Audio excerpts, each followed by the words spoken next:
Okie dokie. Here we go again. What's happening? Alright, we didn't do our full snuggle in bed, so I dragged myself out of my bed and staggered to the kitchen for some morning coffee while I listened in on his call, which seemed to be about yesterday. Thank you for gracing us with that hairstyle once again, Quill. I appreciate you. Quill hung up before I was finished and joined me a few minutes later, wrapping his arms around me for a quick kiss before taking over. Alright, we got that smooch. So, car was sabotaged. This time we're gonna be emotional about it. What does that mean? Tampered with in what way?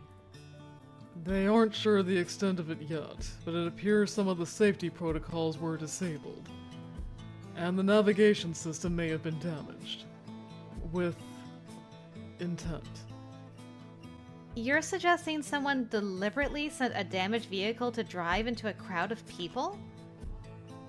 I don't want to think that's the case, but yes. Things were tense politically right now, and that always tended to spark various forms of protest. That unpleasant hair-raising tingle was back as I thought about how Quill and I just happened to be in the crowd. I was silent for a very long moment. Generally speaking, one would go with a theory that required the fewest possible assumptions.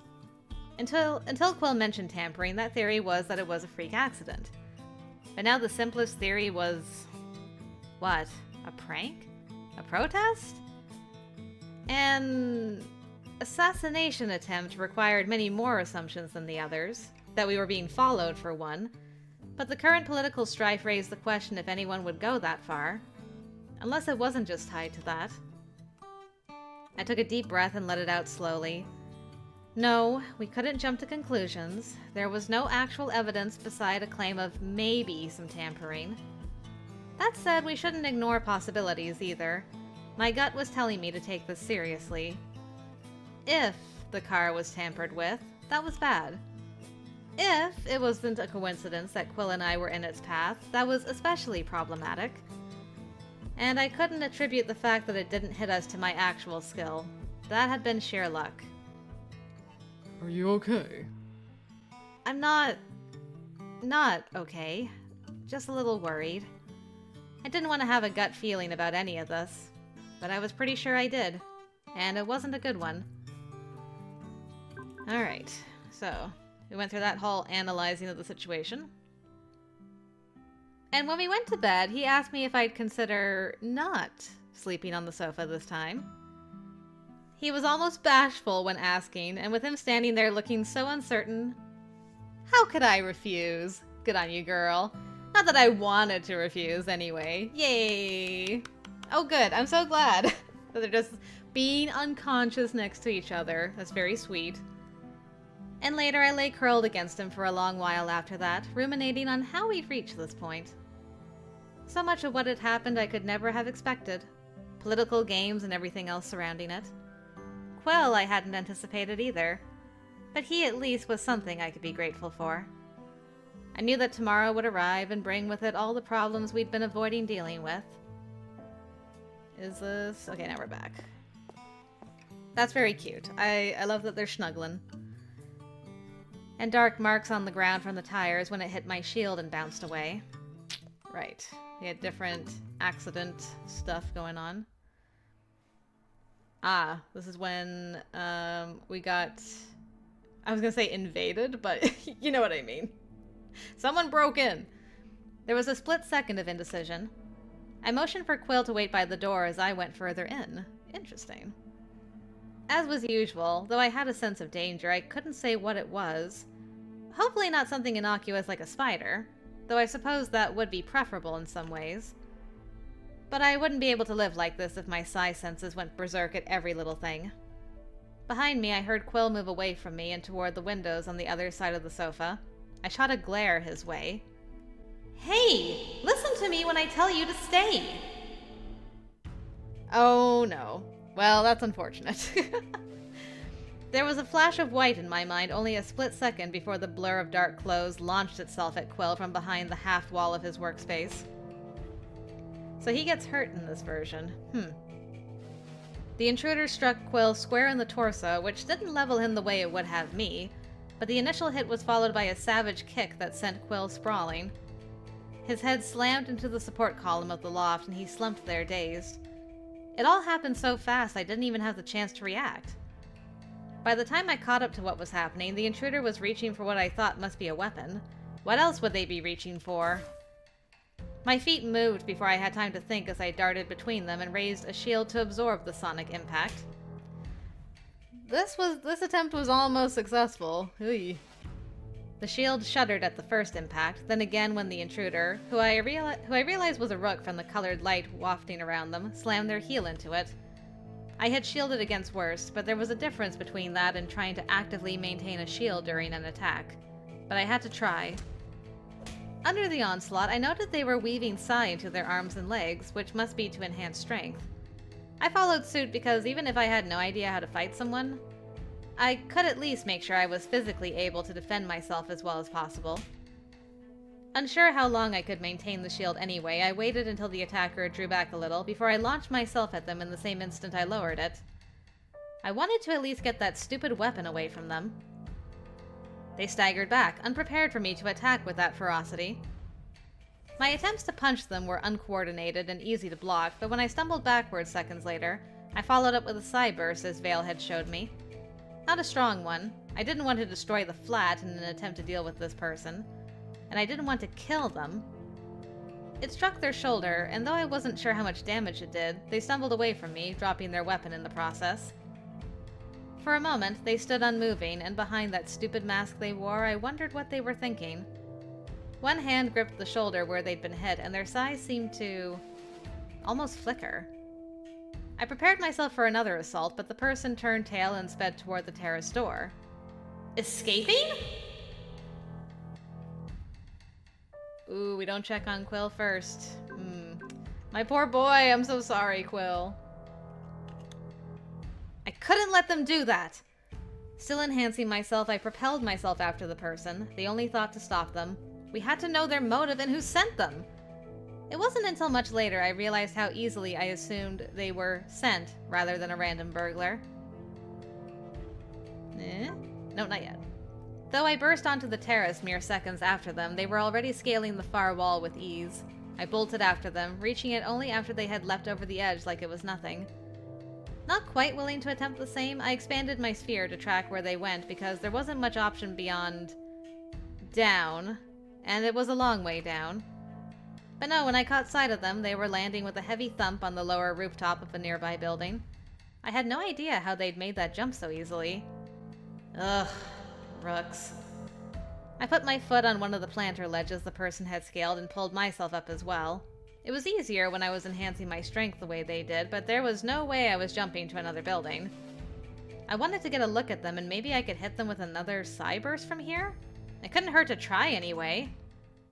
Oh no, he's so injured, my poor boy! What the hell are you doing? I glanced behind in time to realize Quill was 2 seconds from pulling me back down to the ground, but didn't have time to tell him to wait. His hands clamped down on my waist and yanked me backwards. I lost my grip, and we went down in a painful heap. Well, painful for me anyway. The back of my head slammed into his Zeiselton sternum, which didn't feel great. Are you out of your mind? I was just going to try to stop them. I wasn't planning to leap off the side of the building, Quill. I was worried about you falling off it. They were getting away. Let them! How could you just attack someone like that, much less try to climb the wall to a terrace 10 floors off the ground? They attacked us first. You should have run away. I'm not going to run away and let some intruder shoot you. You should have waited by the door like I said. So you could deal with an intruder alone.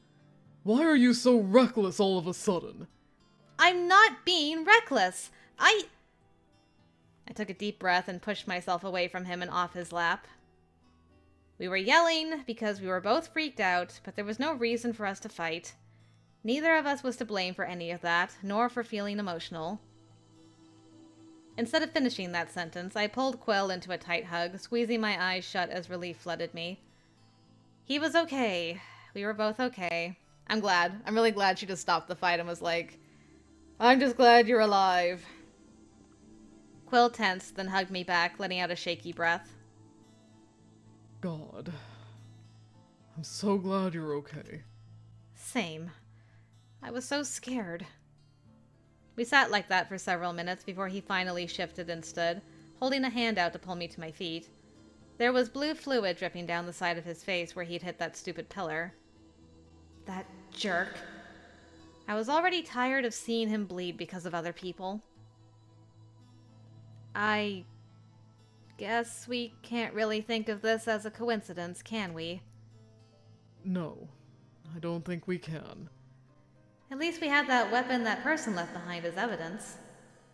Now what? Call the safety department? I guess so, yeah. I imagine they came up the same way they left, so there may not be much evidence around the apartment for anyone to find. But we have the weapon they dropped at least. They left a bit of destruction on the terrace on their way over the wall, too.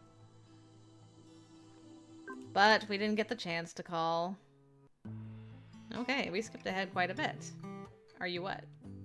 The tingles? Are you? I'm not sure. I don't really feel tingles the way you describe, and it's not consistent anyway. Mine aren't either. I didn't feel them before we were almost hit by that car, but I did feel it in the flat the other day. I was planning to ask you how to make them more consistent, but it looks like that's not going to work out for me. I'll admit I used to be much more sensitive before I came here. I suppose that a threat premonition is more likely when you're used to being in danger. I've lived in safety here for too long. Living in safety isn't a bad thing. What about you, Rory? I'm not good with premonitions. Rooks aren't good at that. And even when I was in infantry... Even when I was more sensitive to threat responses, it was never my specialty. I've always been better at psionic attacks. With theokinetics, I can sometimes pick out the best branch from a fork in the road.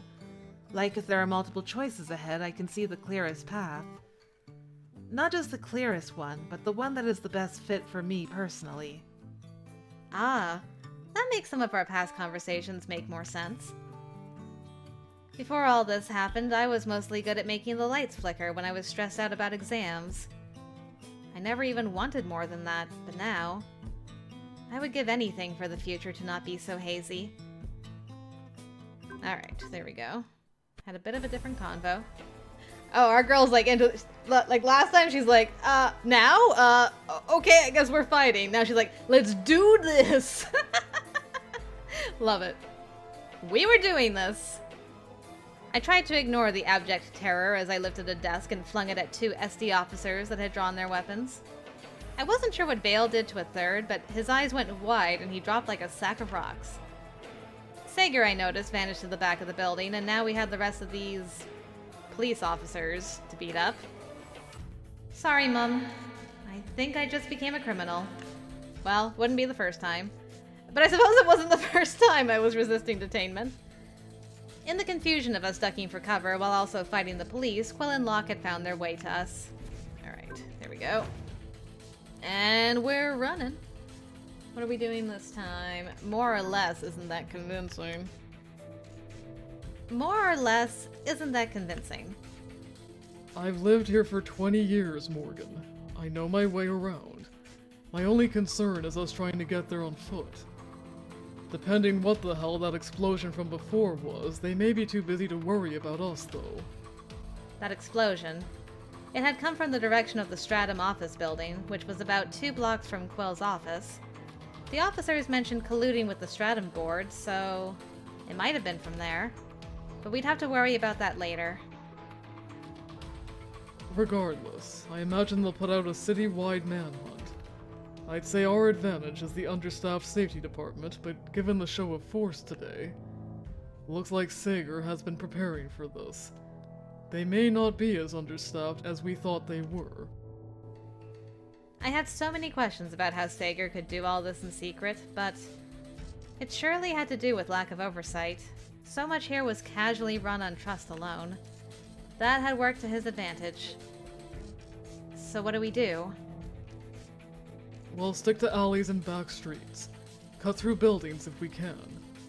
The longer we're on the street, the more likely we'll be caught. As long as you keep an eye out for his men, we can avoid them. But we're pretty recognizable. I'd prefer if we could avoid being seen at all. He grabbed my hand, and suddenly grateful for the contact, I gave it a squeeze. Ooh, interesting. I wonder if flexible she would have tried to teleport, but the option we need to do is I'll try to keep up. Then I'll do my best to keep up. Do better than that, because I'm not leaving you behind. Let's go. Thanks, Boo. Quill was cautious as he led me through the city. Cautious, but also driven. We didn't stop moving except when he needed to take stock of our surroundings and make sure he knew where we were. A couple of times we had to hide behind garbage receptacles when I caught sight of patrols or officers. It reminded me starkly of running through that abandoned sector the day I fled New Albion. Somehow both more and less stressful. Quill never let go of my hand, and I was grateful to be with him through this. I didn't have time to think about or process what was happening. Instead, I just kept my focus on our surroundings and helping us avoid being seen at all. Though it wasn't on the level of telekinesis or cybursts, it was still tiring in its own way just from the constant sensory input. It was more about mental tiredness than actual psi fatigue, though. But without my ability to keep a clairvoyant eye out for pursuers, it's possible we might have been caught several times over. Especially considering the close call we had at the end.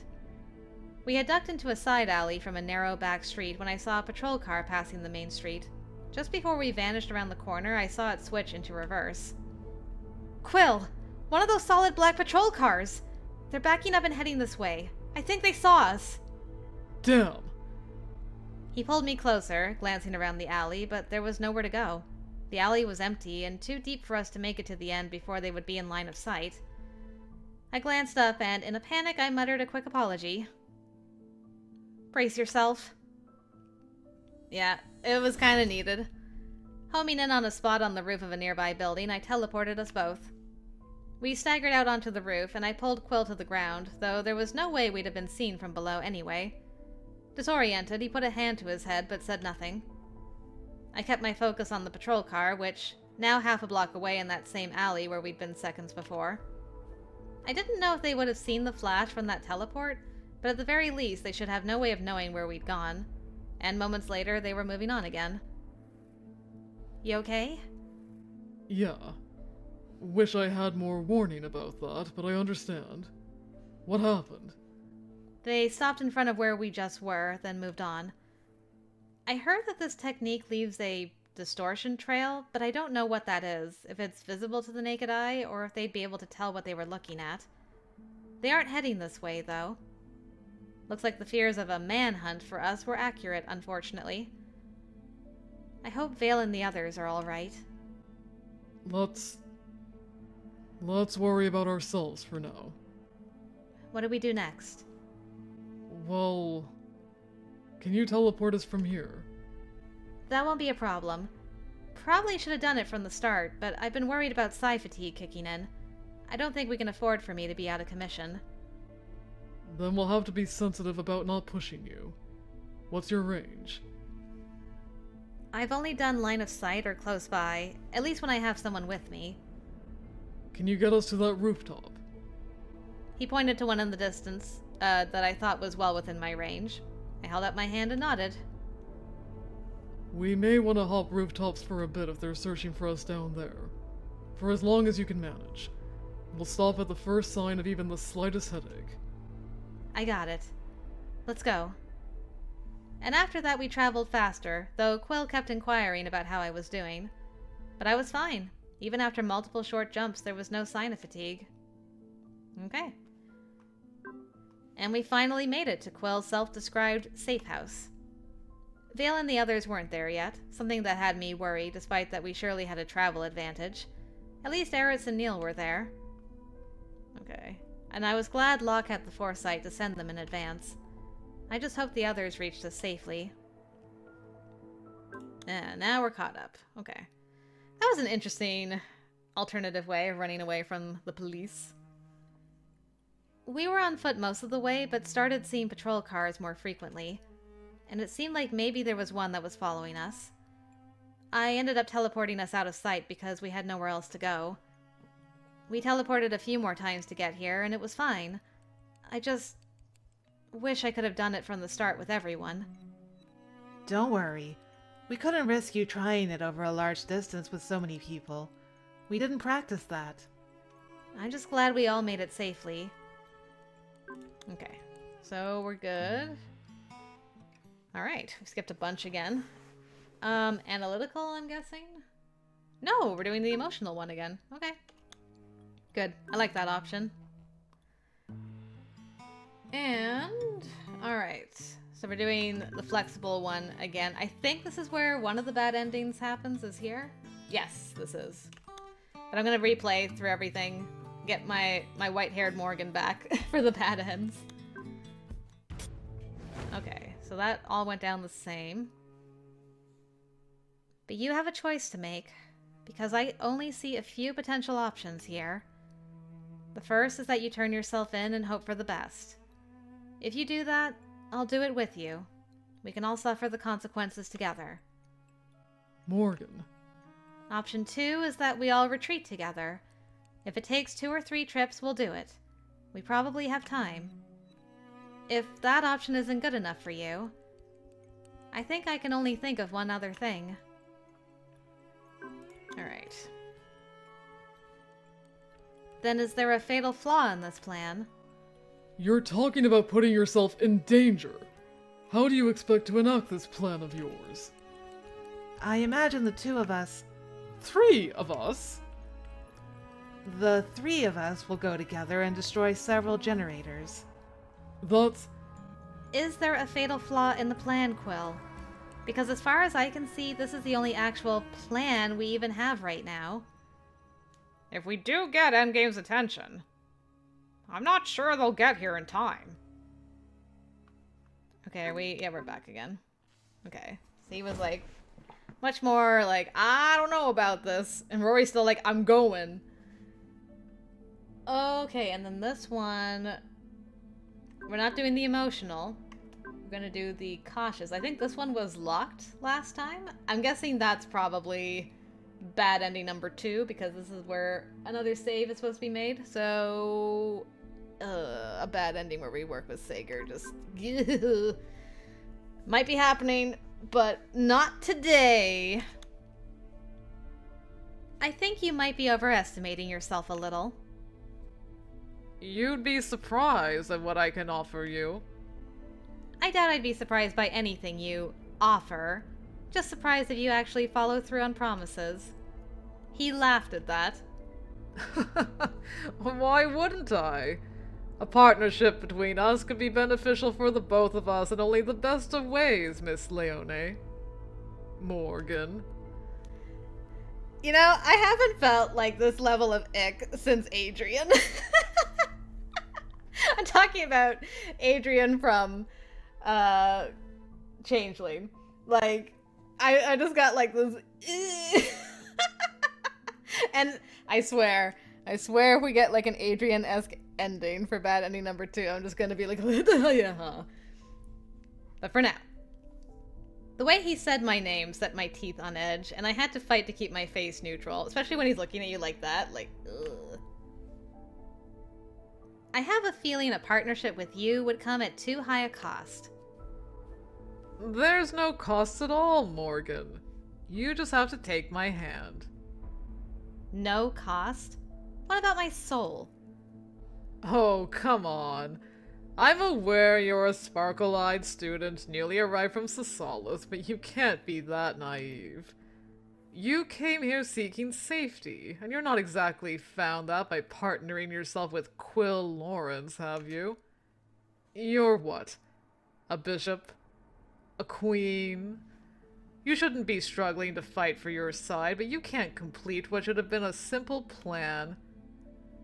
That wasted potential is so disappointing. I can't sell out an entire city because you think I'm wasting my potential. You aren't even from Nisa. You've been here a couple of months. You can't have formed deep attachments that fast. Don't you want the chance to go home? No, I don't. And I know you can't realistically offer that anyway. Perhaps I can.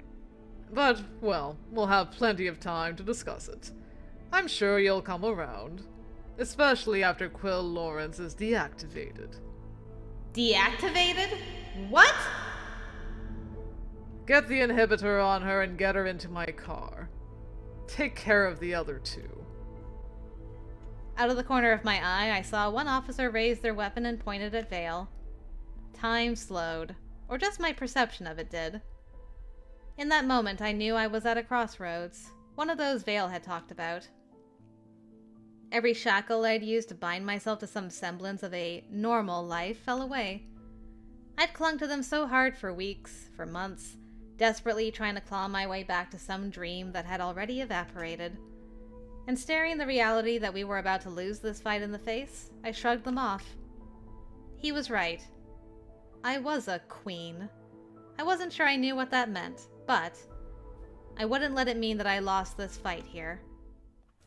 Alright. And she's off. Hey, she's got her white hair now. She's back! Yay, our girl's back. I think I might be hearing two overlapping soundtracks happening at the same time. Whoops. Fade symptoms are obvious, of course. Fade? Are you experiencing blurred vision? Alright. Okay. I think we made it. We broke the cycle of two songs playing. He reached up, letting his fingers brush a lock of silver hair. Aw, he's not used to it this time. That's so cute.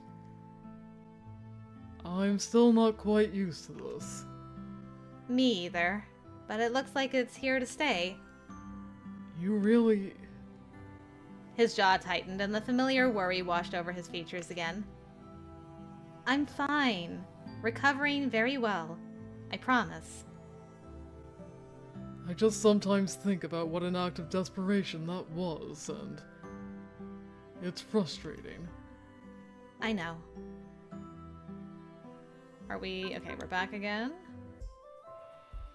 Okay, I think we're on track for the sweet end. Quill and I were at the river enjoying a moment of peace a week or so later. A rare one. It was strange seeing the area where we'd had that desperate fight. One Quill could semi-laugh about now. Hey, progress. He kept pointing out that an office assistant, teacher, and anthropology student somehow won a fight against what amounted to Sager's mercenaries. 1 point for the nerds, as he put it. Thank you, Quill. Most of the damage remained, but we skirted that area and were trying to just enjoy the quiet evening. It was impossible to not talk about it some, though. Mostly we were talking about me. My future. My once. It was a subject he'd broached tentatively when it became apparent Endgame wasn't going to push the issue of recruitment. Especially not in light of what was now being called nebulous legislation about adult espers like me and what it meant to be a danger to society. Laws and policies Reuben, surprisingly, was helping us navigate. Nice. Endgame was above the law in many ways, but only insofar as no one challenged them, and they were so intimidating no one did. Their public image was important enough they didn't want to risk turning into another villain in this scenario. And New Albion, desperate to regain some of the shine they'd lost, would most likely side with me if it meant getting to distract the world by tarnishing someone else. Magnus was still encouraging me to be some sort of go-between for Endgame and Nisa. I was trying to punt that role to Vale, much the way Quill had punted city management to Locke, with somewhat less success, if only because Vale wasn't quite the pushover Locke could be. And I think they enjoy teasing me. If you enter the Research Institute, I'm sure you'd find working as a liaison an annoying distraction. I would prefer to take a step back from being a super Esper, or even just tangentially a super Esper. I don't trust Endgame to not somehow twist things, so I end up... Getting sucked into being a super Esper for them. Yes. I'm not sure. Magnus is all too aware that Endgame needs to change. He hasn't shared much, but when he talks about that place, I can't help but wonder what it's really like on the inside for the Espers there. That facade of his is painful to watch once you realize it's there. Truth. Though I'm irritated he wants to use you and Nisa to enact whatever change he wants. But I suppose someone always has to be the catalyst. He stopped and turned to me, pulling me into an embrace, then settling his hands around my waist. The important thing is that you have choices, and you don't have to do anything you don't want to do, including be a catalyst for change. It feels like maybe we all have choices now. We always did. Maybe we just have a few more of them now. I've heard that there's been a spike in interest in for your next novel now that people know Destiny Spring is a Nisian resident. Wait, is that his name? Is Destiny Spring like your your author name? Because that's amazing. You'd think they'd have figured it out before now. Not like there isn't a neo-human protagonist in every damn novel. I'm still going to leave a scathing review if you keep in that scene at the Senecan ruins. I maintain that no self-respecting archaeologist would do that on an ancient mural, for any reason. I never said my main characters put self-respect above romance. You're doing the Lord's work, Quill. I have so many thoughts. So many. He laughed as he leaned in for a gentle kiss. I won't even be able to focus on writing the rest of that book for a while anyway. I'm sure I'll keep waking up at 4 in the morning to find you plucking away at it. He sighed quietly, resting the side of his head against mine. Do you regret it? Coming here and getting caught up in all this? Not at all. I've always been grateful for it. I'm glad I met you. Despite your very dubious writing choices. He grinned, but the smile softened as he hugged me tighter. Yeah. I was thinking... Let's have dinner in tonight. Just the two of us. No calls, no meetings. Just us. If anyone calls, we can pitch our HCDs off the terrace. I like the sound of that. He put an arm around me and the two of us headed home. There were still a lot of problems to solve. There was still a lot of uncertainty, many decisions to make. But there were endless possibilities ahead of us, and I was glad I would have the chance to explore them with him. I was glad that whatever changes or challenges were ahead, we would meet them together. Yay! That was a wonderful, sweet ending. Oh my goodness. I loved that one. Like, oh man, it was super solid. Definitely one of my favorite sweet endings. I think that's up there with Ari and Lance for sure. For sure. Yeah. I mean, they're just still goobers. They're living together. I thought for sure she was gonna be like, yeah, I'm gonna go visit like my mom for a few months, you know, and then I'll be back one day. But they're still flatmates. They're still smooching. They're still snuggling, having a quiet dinner in. You love to see all of that. Wonderful. Absolutely wonderful. I enjoyed the heck out of that. I hope you guys enjoyed Quill's sweet ending as well. Now on to the not so sweet stuff. We got 2 bad ends. One that I'm dreading terribly. But anyway, we'll see how that shakes out for all of us. Hopefully I'll see you there. Until next time, guys, I will see you later.